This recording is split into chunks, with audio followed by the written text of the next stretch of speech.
السلام علیکم ناظرین، میں امیر افسر امان اور آپ دیکھ رہے ہیں میرا مشرقی فق یوٹیوب چینل۔ میں نے آج جو کالم اخبارات کو شائع ہونے کے لیے بھیجا ہے وہ عمران خان کے امریکہ کو ہوائی بری اڈے دینے کے متعلق ہے۔ ہوا اس طرح کہ کچھ دن پہلے امریکہ کے اسٹیٹ ڈپارٹمنٹ کے کسی صاحب کا یہ بیان جاری ہوا کہ عمران خان حکومت نے ہمیں ہوائی اور بری راستے استعمال کرنے کی اجازت دے دی ہے۔ اس پہ بڑا ہنگامہ ہوا، محب وطن لوگوں نے اس پہ پوچھ گچھ کی۔ اسی طریقے سے سراج الحق امیر جماعت اسلامی کا بھی سخت بیان آیا اور اپوزیشن نے بھی اس زور دیا۔ تو پھر ہم نے اس کے کچھ تحقیق کی، معلوم ہوا کہ نئے اڈے تو کوئی نہیں دیے۔ 2001 میں مشرف کے دور میں جو امریکہ اور پاکستان کے معاہدے ہیں وہ ایگزسٹ کر رہے ہیں۔ ہونا تو یہ چاہیے کہ یہ معاہدے بھی ختم ہونے چاہیے۔ وہ اس لیے کہ جب عمران خان کی حکومت آئی، اور وہ حکومت بھی کیسے آئی کہ وہ طالبان کے حق میں بولتے تھے، انہوں نے نیٹو سپلائی کی مخالفت کی تھی، اور اس وجہ سے خیبر پختونخوا میں جس کی آبادی افغانستان سے رشتہ داروں کی ہے اور وہ اسلام پسند ہیں، اور میں تو یہ کہوں گا کہ ہمارے پاکستان کے دوسرے صوبوں سے زیادہ شعور رکھنے والے ہیں، کہ جو کوئی ان کی سوچ کے مطابق نہیں آتا اس حکومت کو پلٹ دیتے ہیں۔ اس سے پہلے پیپل پارٹی اور نیشنل عوامی پارٹی کی مخلوق حکومت تھی، تو اس کے دور میں فوج کے ساتھ مل کے سوات میں اور دوسری جگہوں پہ فوج نے آپریشن کیے، جس وجہ سے وہ ناراض ہو گئے اور انہوں نے اس حکومت کو الٹ دیا۔ تو اس طریقے سے عمران خان جن کی حمایت سے آئے ہیں، اگر ان کی مخالفت میں جائیں گے تو ان کی صوبائی حکومت ختم ہو سکتی ہے، اور پھر جو مرکز میں حکومت ہے وہ بھی علامہ اقبال کی خواب، قائد اعظم کا اسلامی ویژن، مدینہ کی اسلامی ریاست کے منشور کے اوپر، اور خاص کر ملک سے کرپشن ختم کرنے کے حوالے سے انہیں ووٹ ملے تھے، اور اس میں بھی مہنگائی اتنی زوروں پہ ہے کہ لوگ اس سے تنگ آئے ہیں، عوام کی چیخیں نکل گئی ہیں۔ تو عمران خان کو ان دو چیزوں کا خیال رکھنا پڑے گا۔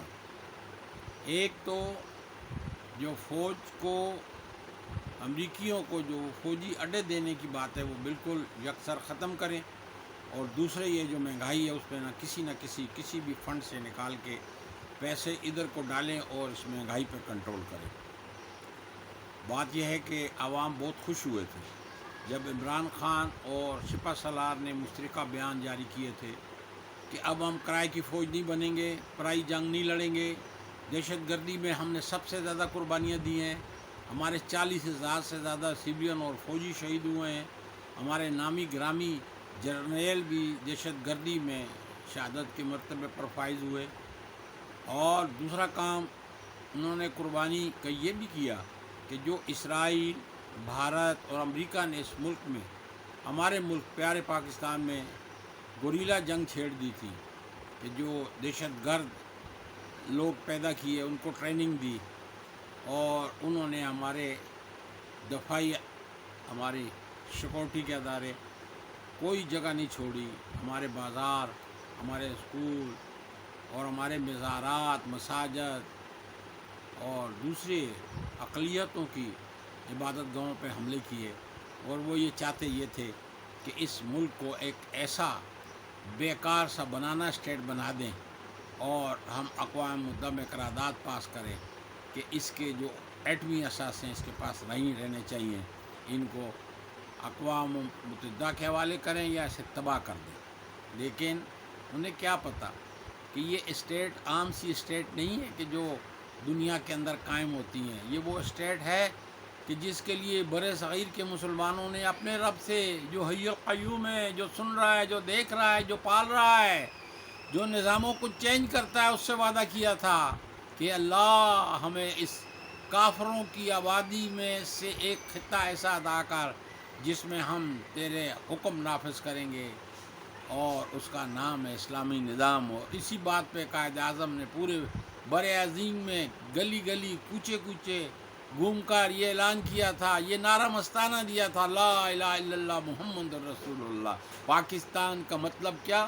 لا الہ الا اللہ بن کے رہے گا پاکستان، لے کے رہیں گے پاکستان. مسلم ہے تو مسلم لیگ میں آ. جن علاقوں میں پاکستان نہیں بننا تھا ان لوگوں نے بھی پاکستان کے حق میں ووٹ دیے تھے. اللہ کا کرنا کہ پاکستان بن گیا. اب دشمن اپنی چالوں سے اسے ختم کرنے کے لیے کوشش کرتے ہیں. تو یہ مثل مدینہ ریاست ہے. لوگوں سن لو، جیسے اپنے قرآن پاک کو اللہ نے حفاظت میں رکھا ہوا ہے اور قرآن میں خود فرمایا ہوا ہے کہ میں اس کی خود حفاظت کر رہا ہوں، اس طریقے سے یہ اسٹیٹ مثل مدینہ اسٹیٹ جو اللہ کے نام پہ حاصل کی ہے، جو اللہ نے ہمیں عطا کی ہے، اس کو اللہ ہی حفاظت کر رہا ہے. وہ حفاظت یہ تھی کہ ہماری بہادر فوج نے اس گوریلا جنگ پہ قابو پایا اور دشمنوں کو اور دہشت گردوں کو پیچھے دھکیل دیا، جو اب کہیں دنیا میں گھوم رہے ہیں اور کہیں ہمارے پڑوسی ملک ہے تو مسلم ملک افغانستان میں بیٹھے ہوئے ہیں. ٹھیک ہے، افغانستان کبھی بھی پاکستان کا دوست نہیں رہا. وہ اس لیے کہ بہت عرصے سے ہندو اور روس اس میں کام کرتے رہے، اسے اشتراکی بنانے کی کوشش کرتے رہے، اسے قوم پرست بنانے کی کوشش کرتے رہے، بہت مال اسباب خرچ کیے، اس میں کسی حد تک کامیاب بھی ہوئے. لیکن وہاں بھی اللہ نے اخوان طالبان پیدا کر دیے کہ جنہوں نے ایسی حکومتوں کو رد کر کے افغانستان کے اندر 5 سال کے لیے امارت اسلامیہ قائم کی تھی اور ملا عمر کو اپنا امیر منتخب کر دیا تھا. پھر دشمن نے دوسری چال چلی اور دنیا کے 48 ملکوں کو لا کر اخوانوں پہ حملہ آور ہو گئے، طالبانوں پہ حملہ آور ہو گئے. امارت اسلامیہ والے افغانستان پہ حملہ آور ہو گئے، اس کو توڑا بورا بنا دیا. لیکن میں تعریف کروں ان فاقہ مست افغانوں کی کہ جو 20 برس سے اس سے لڑ رہے ہیں، اور پہلے وہ روس سے 10 برس لڑے تھے، اسے بھگایا تھا. اور اس سے بھی بہت پہلے برطانیہ، جس کا سورج نہیں ڈوبتا تھا، جس کا اتنا دبدبا تھا، اس کو بھی افغانستان میں نہیں ٹکنے دیا تھا. اب جب امریکہ جا رہا ہے تو ہماری حکومت کو ہوش کے ناخن لینے چاہیے، اس کو کسی قسم کے اڈے نہیں دینے چاہیے. اگر کوئی معاہدہ ہے تو اسے بھی ختم کریں، کیونکہ آپ نے خود اعلان کیا ہوا ہے اپنی بات سے واپس نہ جائیں. اگر آپ اپنی بات سے آپ واپس جائیں گے تو آپ کے اقتدار کو یہاں سے ختم کر دیا جائے گا. اس لیے آپ احتیاط برتیں اور اپنے لوگوں کے ساتھ رہیں، اپنے لوگوں کی خواہشات کے مطابق چلیں. ہمیں معلوم ہے کہ دنیا کا بہت بڑا پریشر ہے، اور کبھی آپ کو قادیانیوں کے حوالے سے کہا جاتا ہے کہ جی فلانی شکے ختم کرو، کبھی امریکہ وزیر خارجہ آتا ہے، یورپین یونین کا نمائندہ آتا ہے، اقوام متحدہ کا نمائندہ آتا ہے، آپ پر پریشر ڈالتے ہیں. میں اس پہ بھی کالم لکھ چکا ہوں اور اسلام پسند لوگوں کو، پاکستان کے دین سے محبت کرنے والے لوگوں کو کہہ چکا ہوں کہ اس معاملے میں عمران خان کی مدد کی جائے کہ وہ کہیں کسی دباؤ میں نہ آ جائے. اور دوسرا، آپ IMF سے ہوشیار ہو جائیں. وہ آپ کی حکومت کو ختم کرنے کی تدبیریں کرتے ہیں. آپ کرپشن فری ہیں. آپ کے ارد گرد لوگ جو ہیں ان سے بھی آہستہ آہستہ چھٹکارا حاصل کریں. میں درجنوں کالموں میں یہ لکھ چکا ہوں. اور آپ IMF سے بھی ہوشیار رہیں. وہ بھی کسی نہ کسی طرح ٹیکس لگا کے، پہلے اس نے اتنے ٹیکس لگائے کہ مہنگائی آئی اور غریبوں کی چیخنے لگنے لگیں. آج اخبار میں پڑھا ہے کہ وہ پینشن لینے والے، وہ پراویڈنٹ فنڈ والے، وہ گریجویٹی لینے والوں پہ بھی 7% ٹیکس لگائیں گے تاکہ پیسہ آئے. اس میں شک نہیں کہ ہم پاکستانی شہریوں کو، کوئی بھی حکومت ہو، اس کو ٹیکس دینے چاہیے، کیونکہ ٹیکس کی وجہ سے تو کاروبار حکومت چلتا ہے. لیکن اس ٹیکس کو ذرا اوپر کو لے جائیے. ان لوگوں کے پاس جن کے پاس اربوں روپے ہیں، ان لوگوں کے پاس جنہوں نے پیسے باہر رکھے ہوئے ہیں، ان لوگوں کے پاس جن کے پاس بڑی بڑی جاگیریں ہیں، ان لوگوں کے پاس جن کے پاس بڑے بڑے کارخانے ملے ہیں، اپنے غریب عوام کی طرف سے اٹھا کر اوپر لے جائیے. آپ نے کچھ کام میں تو نمائشی نہیں کہتا کہیے ہیں غریبوں کے لیے، لیکن یہ ٹیکس والے نظام کو بھی اوپر کی طرف لے جائیے بجائے نیچے کی طرف سے، تاکہ آپ کو یہ 2 سال مکمل کرنے کا موقع ملے، اور اگر آپ اسی ڈگر پر ہیں تو ممکن ہے کہ آئندہ 2023 میں بھی آپ کو لوگ چنیں۔ السلام علیکم۔